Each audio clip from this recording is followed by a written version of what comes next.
Welcome welcome welcome আমার একটা নতুন ব্লগে সবাইকে ওয়েলকাম।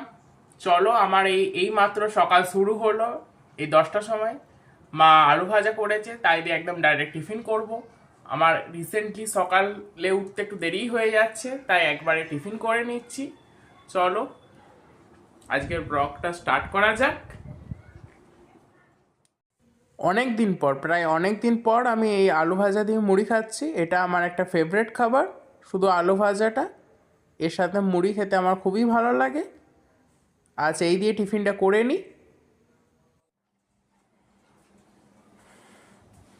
আমি খাওয়া দাওয়া করে চলে এসেছি। আজ একটা কথা বলি, আজ সানডে, তো সানডে স্পেশাল মেনু হবে দুপুরবেলায়, সেটাও বানাবো আজ আমি। চলো কি কি মেনু আছে সেটা দেখাই এবং প্রিপারেশন স্টার্ট করি। ফার্স্টে আমি চিকেনের প্রিপারেশনটা রেডি করে নেব।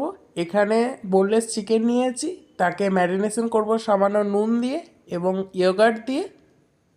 এখানে 500 গ্রাম বোনলেস চিকেন নেওয়া হয়েছে, এটাকে ম্যারিনেশন করছি এখন। নুন এবং ইয়োগার্ট দিয়ে ভালো করে মাখিয়ে ফ্রিজে রেখে দেবো 2 থেকে 3 ঘন্টা ডিপ ফ্রিজে।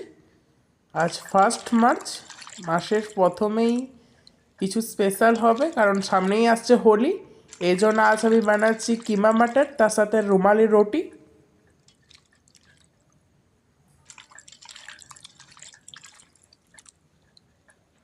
চিকেনের পিসগুলো প্রায় এরকম সাইজের থাকতে হবে।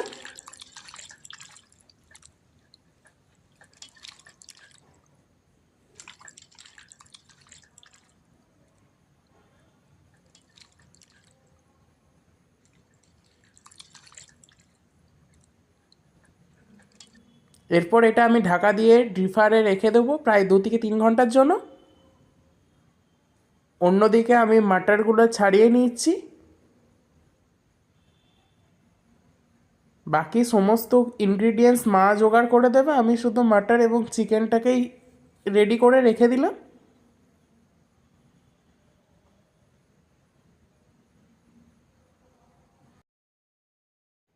এরপর রুমালি রুটির জন্য আমি অ্যাপ্রক্স 250 গ্রাম ময়দা, অর্থাৎ 3.5 কাপ ময়দা ভালো করে মেখে নেব। এখানে আমি মেজারমেন্টগুলো দেখিয়ে দিচ্ছি।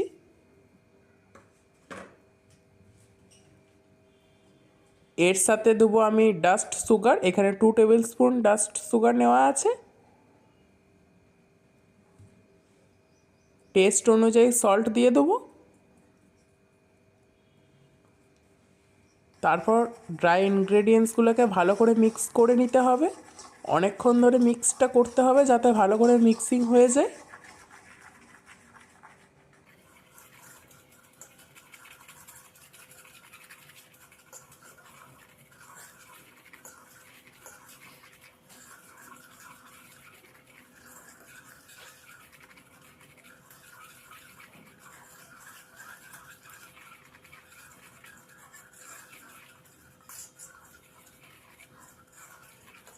আমার মিক্স করা হয়ে গেছে। এরপর ইয়োগার্ট দিয়ে দেবো প্রায় 7 টেবিল স্পুনের মতো। এটাকে ইয়োগার্ট এবং গরম জল দিয়ে ভালো করে মাখতে হবে।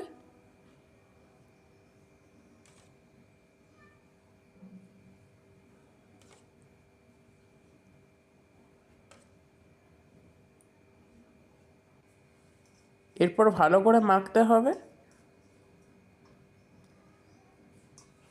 A few moments later. ভালো করে মেখে একদম নরম একটা ডো তৈরি করে নেব। এখানে আমার ডোটা রেডি হয়ে গেছে এবং অনেকটা নরমও হয়েছে ডোটা। এতে কোনো অয়েল আমি ব্যবহার করিনি। এরপর এই ডোটাকে আমি একটা ভিজে কাপড় দিয়ে ঢেকে রেখে দেবো ফ্রিজে প্রায় 1 ঘন্টার জন্য। আমার সমস্ত প্রিপারেশন করা কমপ্লিট। বাকি আদা পেঁয়াজ রসুনের যে সমস্ত ব্যাপার ওগুলো মা করে নেবে। চলো এরপর আমি রান্নাটা করে নিই তাড়াতাড়ি করে।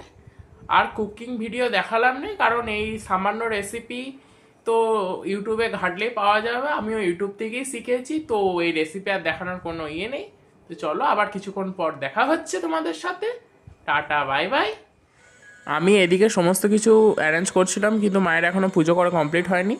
এই মাত্র হলো, দেখো কি সুন্দর সাজিয়েছে ফুল দিয়ে। আজ অনেক ফুলও পেয়েছিল।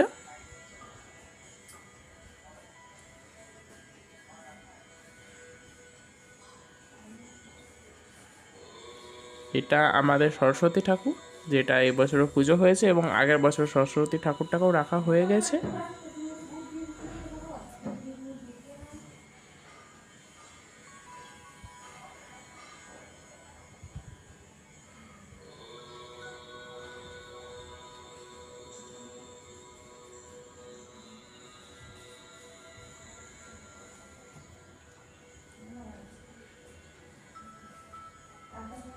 আজ অনেক ফুল পেয়েছে মা, তাই খুব সুন্দর করে সাজিয়েছে ঠাকুরগুলোকে, আমার খুবই পছন্দ হয়েছে। 10 hours later.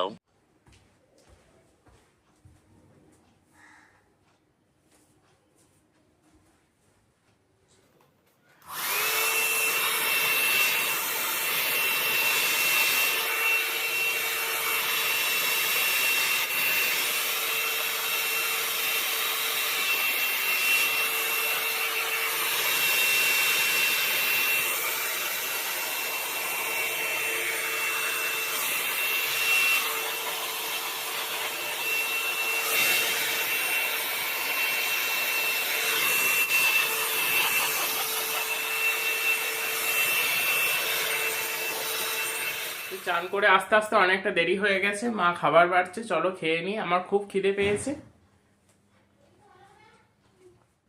মা এখানে থালায় দিয়ে দিচ্ছে, দেখতে অনেকটা টেম্পটিং হয়েছে কিমা মাটারটা। আমি সমস্ত কিছু সাজিয়ে নিয়েছি ভালো করে। এই তো রুমালি রুটি, দেখতে একদম পুরো সাদা ধপধপে হয়েছে। তার সাথে স্লাইস অনিয়ন কেটে নিয়েছি কয়েকটা, এটা শুধু আমার জন্যে, মা পেঁয়াজটা খায় না। এবং তার সাথে কিমা মাটার। আজ দুপুরের লাঞ্চটা একদম পুরো জমে যাবে, তো চলো লাঞ্চ করে নিই। বিকেল হয়ে গেছে, তাই মা এখন টিভি দেখছে এবং আমি চা বানিয়ে নিচ্ছি।